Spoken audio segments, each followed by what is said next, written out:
the end of the day, if you ever want to remove yourself from daily operations, which I highly recommend because I think restaurant owners make crappy restaurant managers because we're neurotic. But if you ever want to like remove yourself, you've got to have those systems and processes in place. Welcome to Restaurant 365 presents Behind the Numbers, a show where we talk to restaurant owners, operators, chefs, kitchen managers, CFOs, and everyone in between about what makes successful restaurants tick. Before we get started, just a quick reminder, like, subscribe to the show wherever you're watching or listening, and please consider leaving a review. It really does help us to continue to bring these incredible guests and conversations while growing and supporting our amazing restaurant community. And with that, I'm your host, Mark Cohen. And I'm Rich Sweeney, and we're excited to be here today with Melissa Rickman, the founder and CEO at Holy Stromboli. Melissa Rickman has built a multi-million-dollar East Coast eatery in small-town Fort Lupton, Colorado, which is now a destination for many in the Colorado area and all the surrounding states. A 20-year veteran of the restaurant industry and a member of the World Pizza Champions team, Melissa has a passion for the industry and sharing her recipe for success. As a public speaker, Melissa has taught many workshops on the importance of systems and processes in the business side of restaurant operations at the International Pizza Expo and other industry events. Melissa is an award-winning competitor at the International Pizza Challenge in Vegas and the World Pizza Championships in Parma, Italy. We're going to dig into that but a little bit later. And her restaurant received top honors in Denver's A-List Restaurants competition. Whew, that was a bio and a half. Melissa, welcome to Behind the Numbers. Let's dig in. Thanks for having me. Thanks for being here. Holy bio. Holy Stromboli. Nailed it. So, Melissa, we always like to start with some sort of fundamental big question. And for you today, that is sort of what is the most important thing that you're doing in your restaurants day to day, week to week, that you think everybody should be focused on within their four walls? I think you need to be looking at your numbers, how your menu items are performing. Is your menu working for you? I think so often we put things on the menu that we think are fun or cute or like somebody, people like them. But at the end of the day, if they're not making you money, then why sell them? And so I think it's so important to use your menu as your roadmap and to use your numbers as that guide to say, okay, am I on the right path?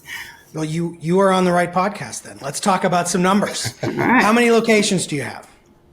One, and we are pregnant with another. Okay, 1.5 we'll call it. 1.5, yes. Yeah. How many employees you currently have? We have 38. And that's a nice little tight family, right? It is. We pared down. We had 48. And through using the forecasting tool and other, other data that we were gleaning from Restaurant 365, like sales per labor hour, we realized we're way overstaffed. So we learned to do more with less. Yes, I think across the board we've all figured that one out, right?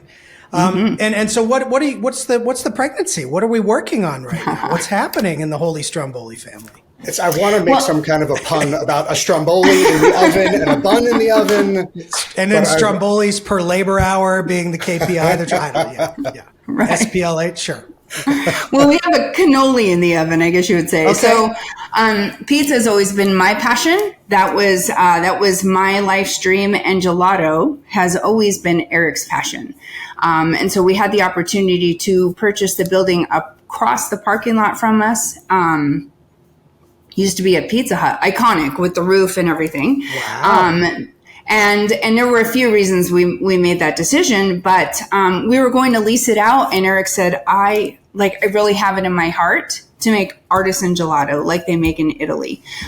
So the fun part is that I get to be the sidekick on that venture. The annoying part is like he gets to buy all new stuff, and I had to have stuff from auction. It's like all the new toys. You got to sign the checks. Like even brand new Cambros with like shiny lids and all the things, and mine were all ugly and crappy, But I guess that's the benefit to being the second child. Right. So yeah. No, the second child's supposed to get the hand-me-downs, Melissa. You're doing this all wrong. I know. So you're living. I believe you said you're living that gelato life right now. What does the gelato gelato life like? Rich, have you ever lived the gelato life? I'm not familiar. I need to be living I look like I live a gelato life. And I love gelato, but I need to understand from the pro, like what exactly is living the gelato life? Wow. So I think having had this be our second venture, we have the knowledge that we didn't have when we opened Holy Stromboli. And the importance of having those systems and processes from the get-go. So every new thing that we do, we're documenting it right now. And understanding that may change once we're open. We know that like what our concept of things may be different once, it's actually in play.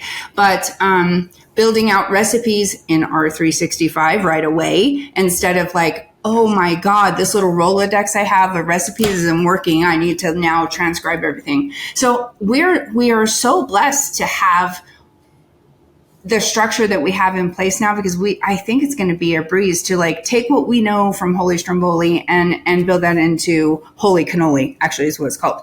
So testing flavors, deciding, our flavor is going to be like the flavor paste, are they from scratch? Or are we going to utilize some really great flavor bases that are already made?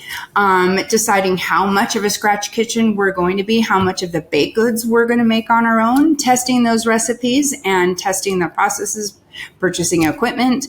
And then I think, just like with Holy Stromboli, Eric and I did a lot of the build out. And I think that we'll do a lot of that with Holy Cannoli as well. So it's fun. I like that you're thinking about scalability, right? Like, whatever the next holy thing is, like you are doubling down on getting your processes and your practices in place, because, and that's just for the second restaurant, which is pretty incredible, because most people I don't think about that until like store 5.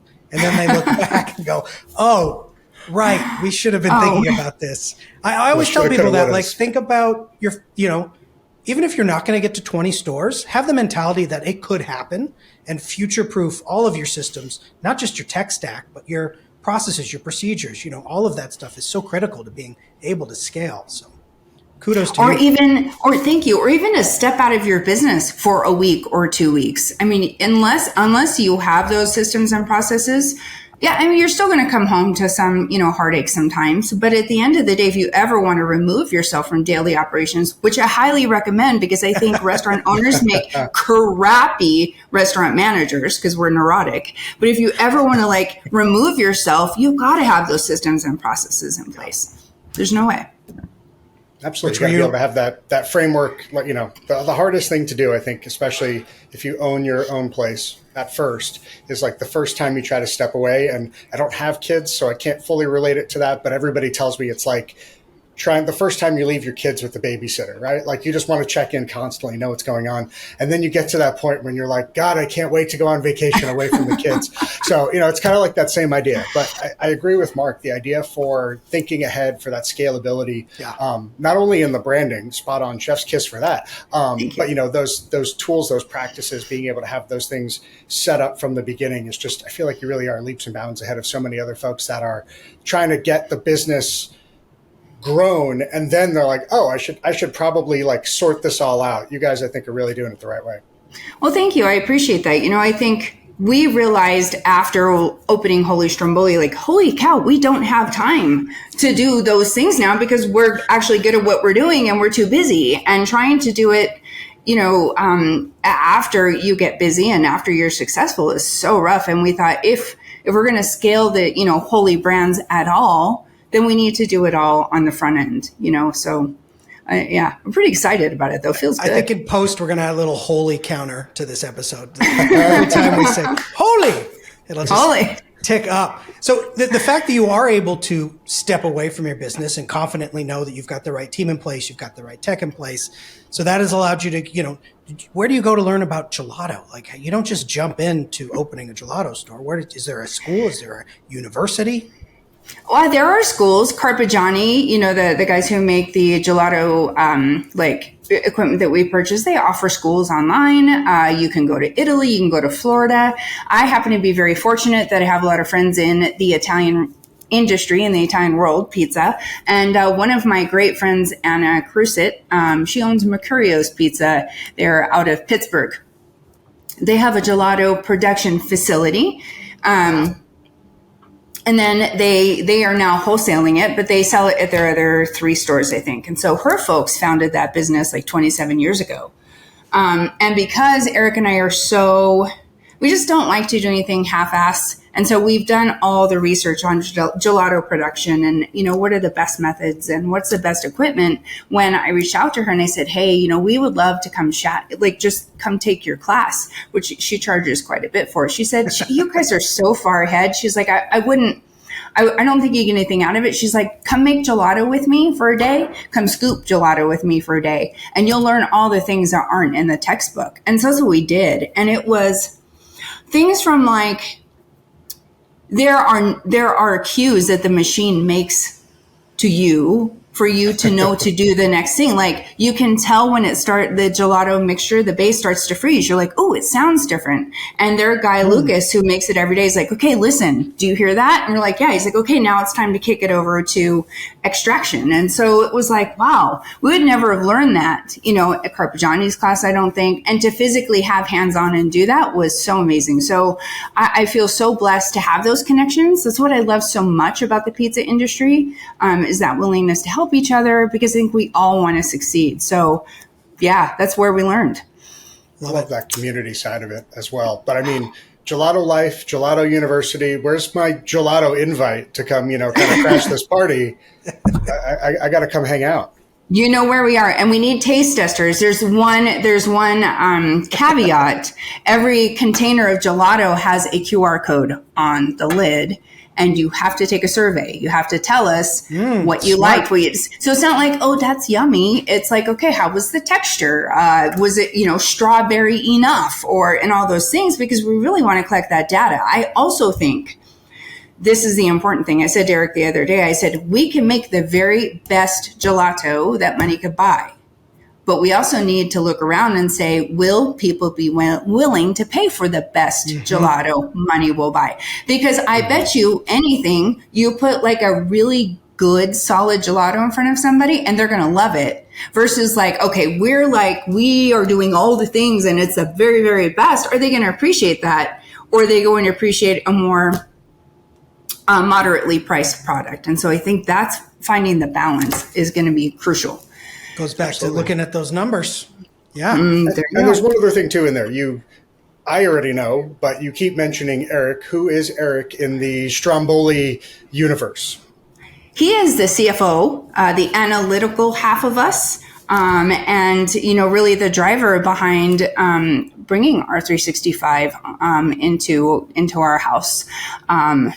So, I am the visionary. I'm the big picture. I'm the 100 miles an hour gas. I'm the gas. He's the brakes. He's like, stop, let's think about this, but I will say this is really funny. He's going to kill me for telling you guys, but he came over with a sample size cup of gelato the other day. And he goes, we're going to sell these at our town festival to kind of do some pre-marketing. And he goes, what do you think we should sell these for? And I said, well, I don't know. What's your food cost? He was like, give me some data. I need some numbers to back this up. Let's go. When CFOs switch over to that creative side of the brain, they just put the numbers away. They're just like, I don't want to deal with that right now. Let me just focus on having fun. But it's been fun. I do love how tech forward you've always been. Having worked with you for many years now, technology has always been a priority for you and Eric. Like you just talked about putting QR codes on gelato samples so you could get people to double down. So for a 1.5 unit operator, that's really forward thinking. And I love how invested you guys have been in technology. It's really, and it's paid dividends for you, right? What is your food cost? Last period, it was 18.5%. Full service sit down restaurant, 18.5%. Yes. That's wild. And that was and then the period before our walk-in broke down, so it was like 23%. It was like, what? That's what the waste log's for. Just write it up. Just write it off. Yeah, 18.5%. That is insane, in the greatest possible way. I mean, what are some of the things that you're attributing that? I mean, obviously it's a well-run operation. That's key to it. But what are some of the things that you're attributing that level, I should say, of success to? So obviously appropriate pricing, menu prices, right? That's key. But it doesn't mean anything if your team isn't adhering to standards, if they're not adhering to portion control.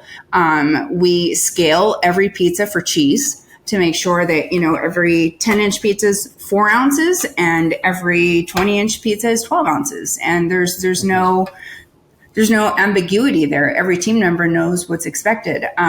We have portion scoops in every ingredient on both lines, and are so adherent or so committed to doing that my GM got an engraver, and he engraved everything, every single scoop.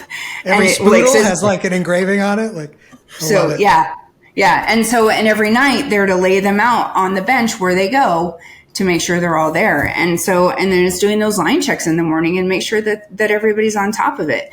And just having the skill there isn't enough. It takes the manager to say, why isn't your skill turned on today? It's now 3:00 this afternoon. What have you been doing? And so that's one way. I think having great recipes, the team having access to the recipes, because I think sometimes we write recipes, we don't post them somewhere where the team can see them. My GM and my kitchen manager are committed to, they eat in the restaurant and they will have a meal just so they know, is this up to brand standard? Is this the recipe? And then finally, of course, regular inventories every week, but hell, you could take inventory every week, but if you don't look at those numbers, you don't do anything with them. I mean, what's the point? You're just wasting labor. So, running ABT and really digging into it. And our GM, his name is also Eric, and my KM is Melissa. So it's working out pretty well. You've just cloned yourselves, essentially. It's smart. You're not kidding. But, Fry, I call him Fry. Fry is all about analyzing that ABT and where does that variance come from? And more often than not, they find it. They're like, oh, shoot, I miscounted the heavy whipping cream. Right. In one case, my saute chef, who's been with me for 5 years, and she's, bless her heart, 62, for some reason got it in her mind that even though the recipe called for so many quarts of heavy whipping cream for the Alfredo, she was pulling, because Shamrock changed our pack size. They were sending us half gallons and she was using that many half gallons, and it kept showing up in the ABT, and we're like, what's going on? You can't just shrug your shoulders and go, oh, well, so what did we do? Well, we went back there and we looked at security cameras and watched Colleen. Watch what she did. Mm-hmm. And she was pulling half gallons instead of making the equivalency. Then we needed to change our recipes and say, okay, now if that's the pack size we're going to get, now we need to adjust the recipe. So I think the other thing is knowing that your recipes are a living and breathing creature, and you can't just write a recipe and then toss it off to the side. We need to do yield testing. We need to double check. We need to make sure that all the things that we said, yes, this is how we do it, are still true. And then also check with your team, because I went back the other day and I'm like, when did we change that? Here's the recipe. How come we're not following it?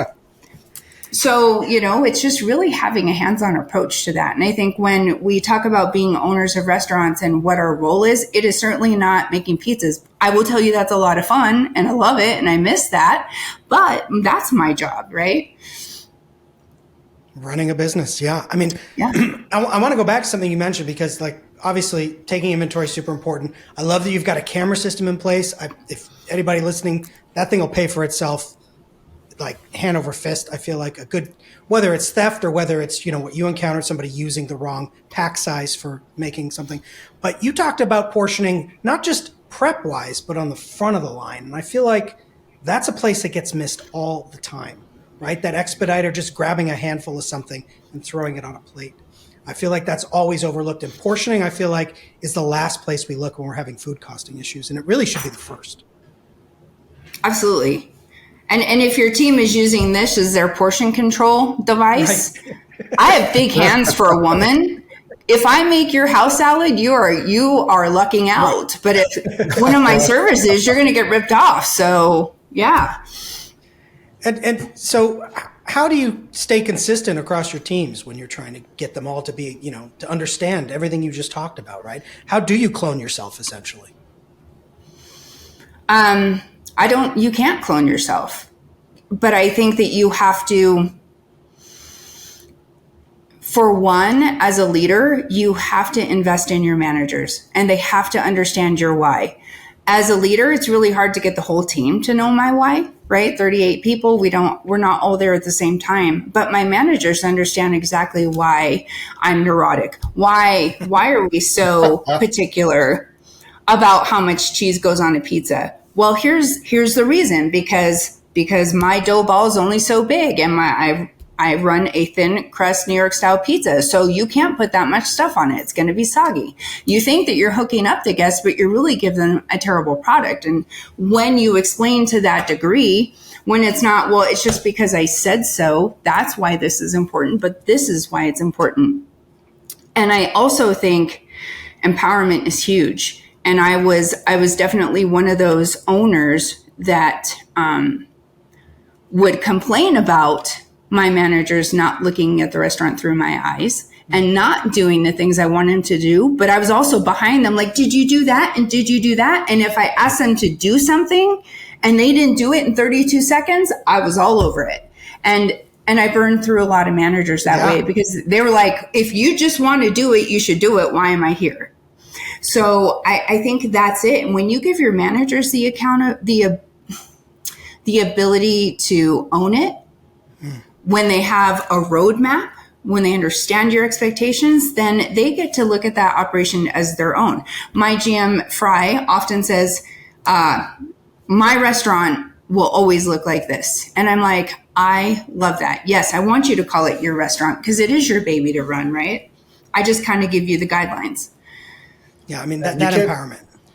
That kind of like ownership for somebody to take as well isn't really something that you can teach, right? Like we had talked about this before of you can have somebody who is really eager and you can cultivate that talent and they have so much passion that goes into it, but you can't beat the passion into somebody.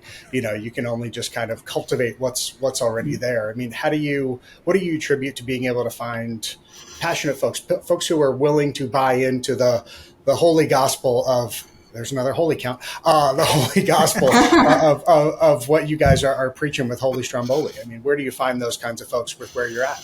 Yeah, especially in a small community like you're in, right? Oh, yeah. We definitely don't have people in chef coats walking around downtown Fort Lupton. It's quite the opposite. No. There's an interesting flannels and plaids, I think, yeah. Holy clothes and riding a bike because don't have your driver's license anymore, like that kind of thing. Fort Lupton's an interesting demographic. And so no, we don't have restaurant professionals generally that live here in town or even close. And so this isn't, I'm not just saying this because we're on an R365 podcast. The God's honest truth is that prior to bringing on hire and the whole workforce piece, my ability to, or the only way that I had to really bring in applications was Facebook. They had an integration where they had like what do you call that? Applicant tracking, ATI system. And so I would put my ads out on Facebook and here's the thing, like restaurant professionals generally aren't hanging out on Facebook. So what was I attracting? And Craigslist, dear God, I would get like, I am Helga. And if you pay for my visa, I'll come work for you. And I'm like, oh God, no, like that's not what I'm looking for. So we worked with Ali for our onboarding for hire. And we flipped the switch and it was like a floodgate opened. And I was like, where are all these applicants coming? It was amazing. It was like night and day. And when we posted the job for our GM position,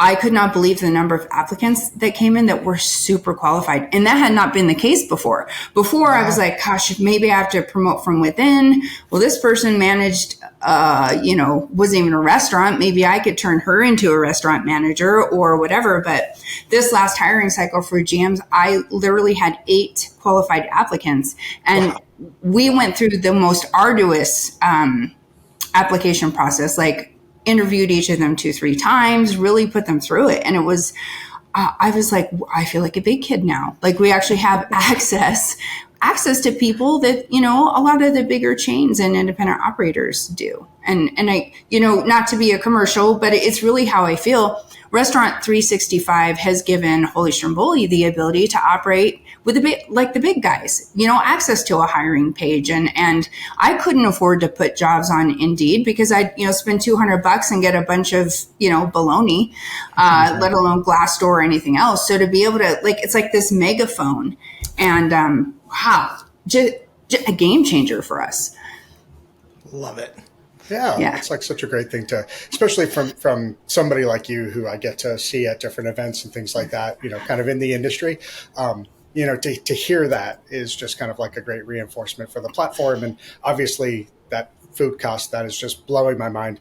Obviously these are the things that are coming together. And it's because I think the thing that resonates for me is it's because you are soon to be more than one, location restaurant group. Right. And that's so hard for so many people to see as that single operator out there of, well, how do I get to that point? They think it's only for the big groups with all of like these crazy, stacks of people and teams of folks kind of drilling into the numbers and ripping it apart. And you're really showing that, a single unit that's not in a major, kind of thoroughfare is able to make not only incredible food, but pull incredible numbers and build an awesome team, just, using the tools that you have in a really smart way. So I love hearing about that.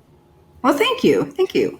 I mean, technology is transformative, right? I mean, but not just software, right? I know, Melissa, we've talked about hardware too. I remember you talking about getting a RoboCoop and it changed your life. Like that one piece of equipment was like transformative. So it really can be the littlest things sometimes that move the needle tremendously.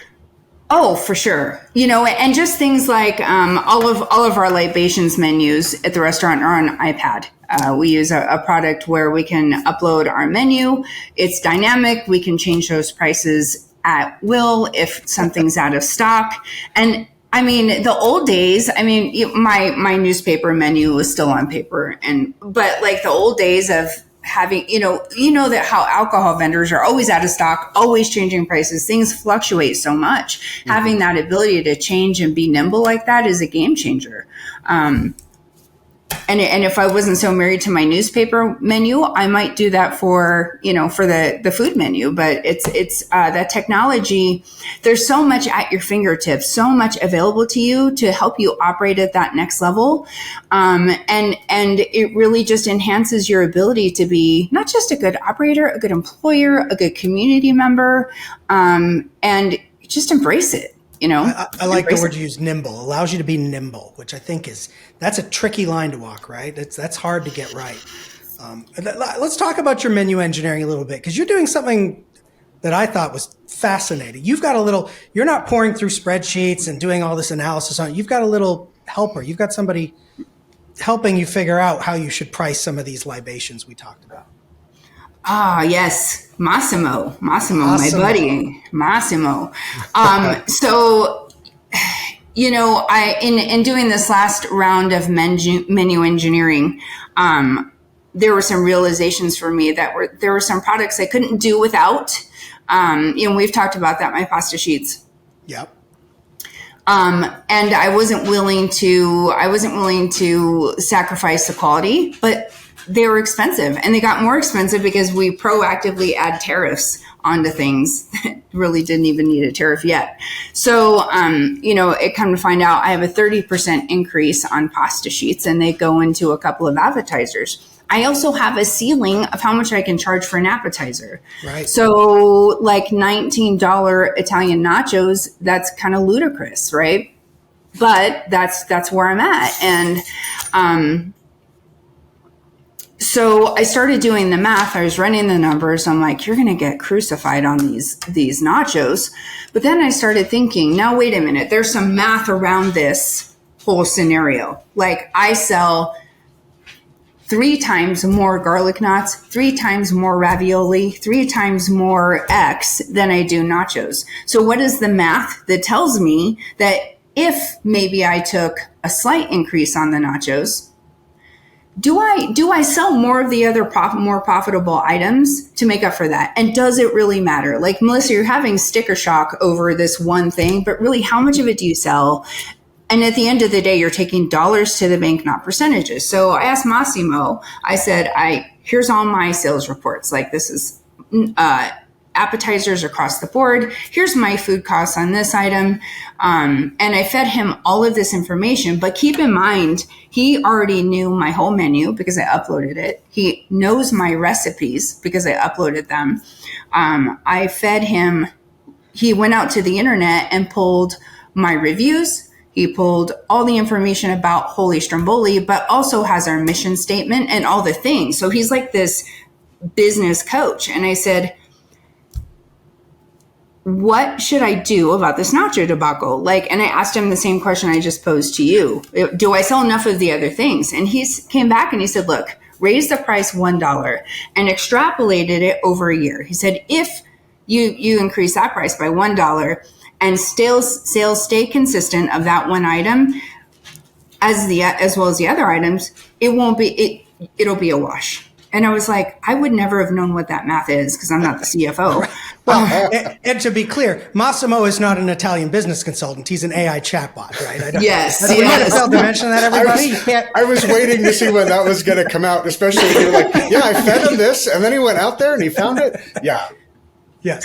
But I mean, that blew me. When you told me you had fed it our menu item analysis report and it told you, okay, well, raise it $1 and maybe place it here on the menu versus here on the menu, like where it's going to sell more, where it's going to sell less based on placement. And that you also mentioned, didn't you have to do like comparative analysis on pricing in your, like you wanted to see what other people were selling like a pint of beer for, because you want to be competitive in that market? Yeah, I did the same thing with my libations menu, and I was a little behind on increasing prices on libations. I say a little, it was like 3 years.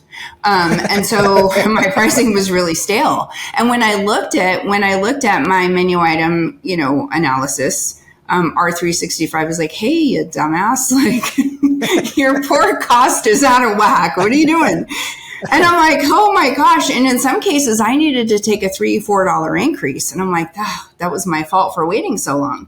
So I asked Massimo, I said, hey, look, here's my pricing analysis. Here's all the reports from R365. This is the menu price as it is now. This is what I'm proposing increasing. So tell me about the psychology behind increasing prices that much. I want to know that. Number 2, I need you to pull a cross section of restaurants in Weld County. That's where we are. Same concept, full service, full bar. And I need to know what the average selling price is for these cocktails. So I want to know Aperol Spritz, and I want to know what they sell their margarita for, and I would, so on and so forth. And I thought, he's not going to be able to do that. That's a heavy lift. Surprise. Not only did he come back with all that information, but he was like, this restaurant in Boulder sells their margarita for this. And on happy hour, they sell it for this. And came back with all the information. And then he gave me a nice little summary. He's like, Melissa, at the end of the day, I think that you're on point with your pricing. I wouldn't worry too much. He said also, I wouldn't worry about raising prices, but I also look at your reviews and really people appreciate the value they're providing. And as long as you stand behind that and you're still providing value, I think that you're fine in raising prices. And I was like, all right, well, let's do it. I love that. Really, I mean, we talk about a lot on the show about, kind of technology and embracing technology, especially AI and things like that. And, we're very much of the camp, like it's never going to replace hospitality. But I think, again, just the way that you guys are utilizing it is so key for a takeaway, for other people, right? Like just great ways to think about utilizing tech to do that kind of comparative analysis that you don't have the time to do or the bandwidth or, kind of all that research, having AI tag in, having Massimo tag in and, be able to look that stuff up and run all the numbers for you and tell you that you're doing a good job and give you a pat on the back at the end of the day is always a nice little touch too. Oh, for sure. And this funny short story, a short one. I said to Eric, I want you to make me a gelato that has ribbons of olive oil running through it. I said, I don't want it olive oil flavored. I want a Fiorita latte with ribbons of olive oil. And Eric's like, of course you do. Because I can't do anything simple. And he was like, yeah, I'll get right on that. And so I asked Massimo, I'm like, Massimo, this is what I need to know. We need to increase, or is it decrease, the viscosity of the olive oil so that the ribbons will stay intact.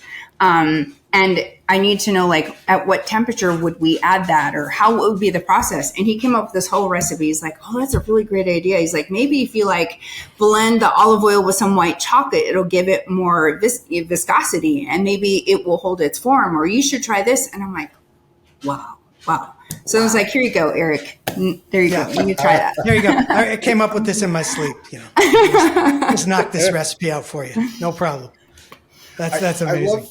I love how creative you are with so many things. And it really is. Like you said it before, you're the visionary behind it. You come up with all of these cool, interesting, off-the-wall ideas. I'm still waiting to see if there's going to be like a Stromboli cannoli, but we'll save that for when I come on tonight to do a tasting. But I mean, all of this creativity, I know, obviously, based off your jacket, being able to funnel this into your food and into some great things. I mean, tell us a little bit about World Pizza Championship and your role in that and what that experience was like. I mean, that's got to be a great place for your creativity, just like to run wild. Pizza Olympics, let's go. Right. It was a dream for me for a really long time.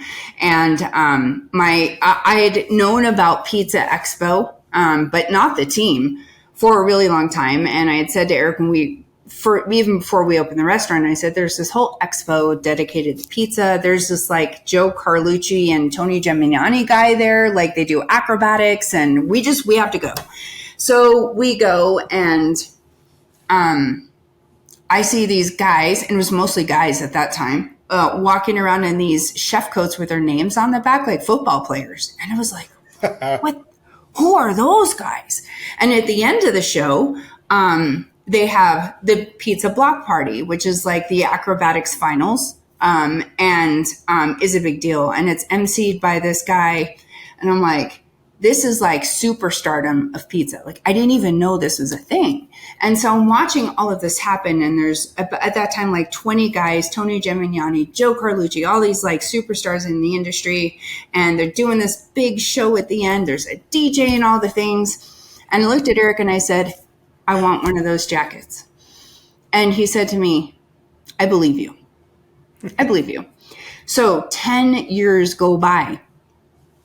And by this point, I'm speaking, I'm teaching, I'm doing all the things, I'm winning competitions, but nobody's asked me to join the team. At that point, there were four women on the team, out of like 30 guys.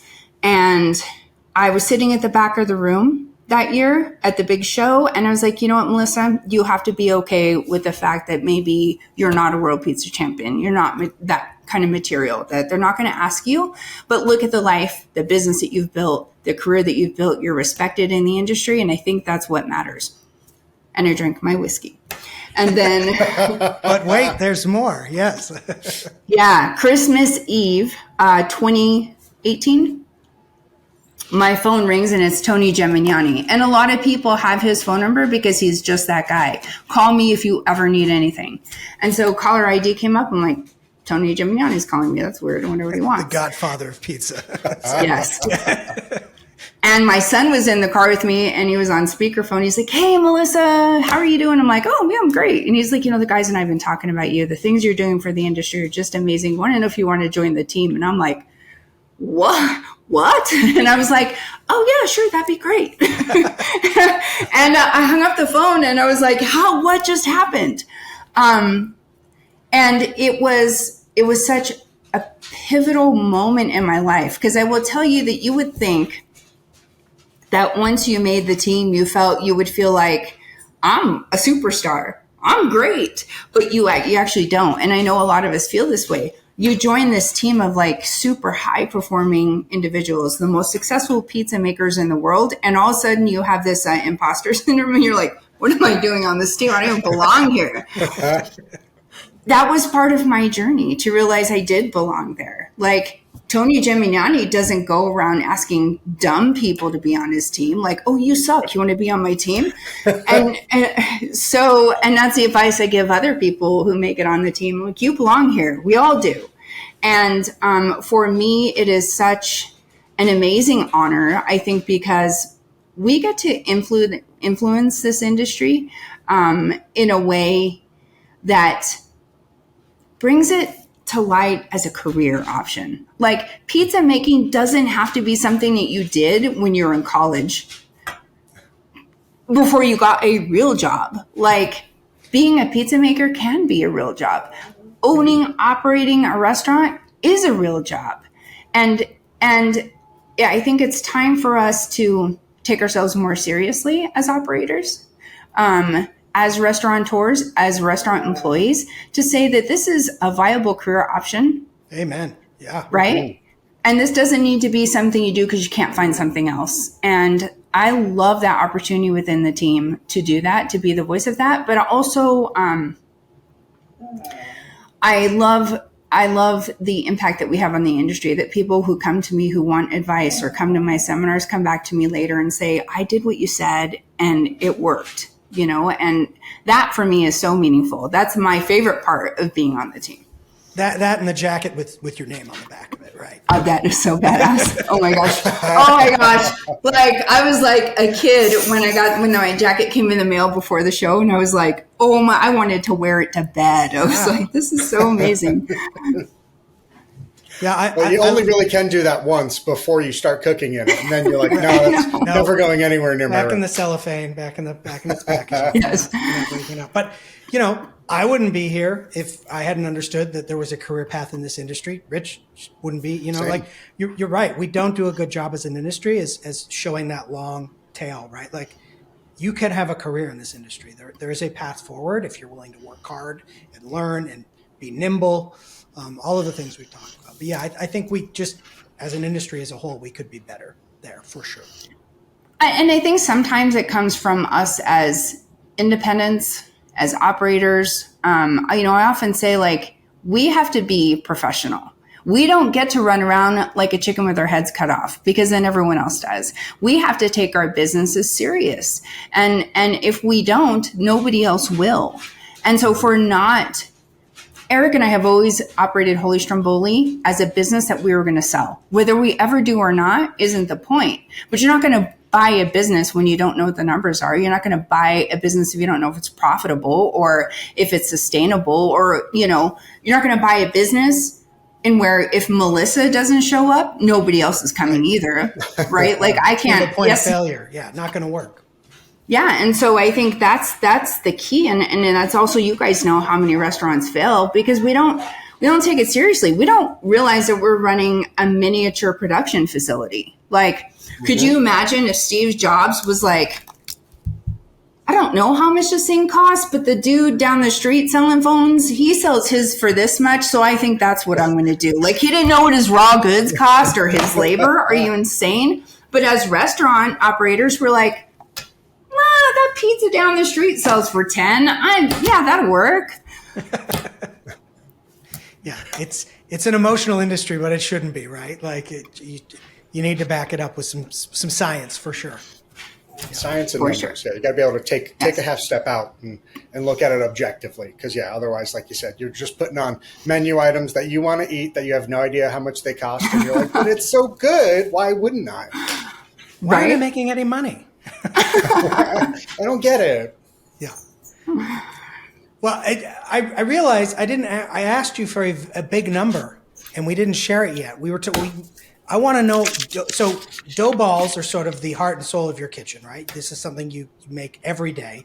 I think you used Massimo to help you with the algorithm on how many dough balls you should be making and what sizes based on your product mix, or some crazy algorithm that you can come up with on your own. Yeah, we were looking at a new dough divider. We have a rounder, but we're looking at a new divider, and we need to know which size that we wanted to buy, how many cuts it would make. And we didn't know that number, so we asked Massimo. We're like, hey, this is all our sales data on pizzas and strombolis and calzones, garlic knots, and this is how many dough balls we need. Can you tell us what size divider we need? And he was like, oh yeah, sure. Yeah. There you go. Yeah. And then using Restaurant 365, you were able to figure out how many dough balls have you made since the beginning of the Holy Empire. Yeah. And accurately, because I enter my waist also. And so I'm a good girl. So I love that Mark and I both did it at the same time. We both got at the same time. So dough balls, whether I use them or not. So since Holy Stromboli's inception, since 2010, 866,672 dough balls. Holy smokes. That's a lot of balls. That's a lot of dough. Yeah, right. 336,465 pounds of dough. Whew. Just a little bit. Just a little bit. A little bit dough. Rolling in the dough. I have so many dough puns. 18% food cost. Yeah, they're doing pretty good. We're blessed. Damn, not even good. That is spectacular. Yeah. Well, thanks. Well, so we always like to end this with sort of a hot take on the industry, something you love, something you hate about what's happening in the world of restaurants right now. What do you got for us? Oh my gosh, I don't even know where to start. He has a few hot takes.